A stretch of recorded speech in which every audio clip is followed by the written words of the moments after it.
Have you ever seen any record of anybody in the Old Testament who ate the Passover and died? There's nobody. It's just like the way some people treat the Holy Communion. Everybody is sober and in a mourning mood. Remember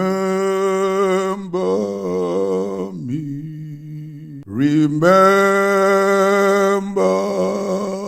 Because Jesus said, do this in remembrance of me. But you see, when you are preaching and talking about the blood of Jesus, they slip off. They like the shadows. But why not walk in the reality? Because the bread and the wine are symbolic. And that is why they cannot save. Somebody cannot eat bread and wine a million days and be born again, because there's no life in the bread and in the wine. They are symbolic. And believers who have grown know they don't need bread and tasty time because they have the word. If the communion was that important, why didn't Brother Paul talk about it to the church in Ephesus, where he was the real pastor of that church? Why didn't he teach it in Colossae? Why didn't he teach it in Thessalonica? They say, well, if you eat that bread and there is sin in your life, something will happen to you. But the bakery is owned by unbelievers who eat the bread freely. Then when it gets to church, it kills the Christian. So it's in the new covenant where we are born again that now the bread and the wine will kill after we have received Christ. Isn't that a bit funny? But that's how we think.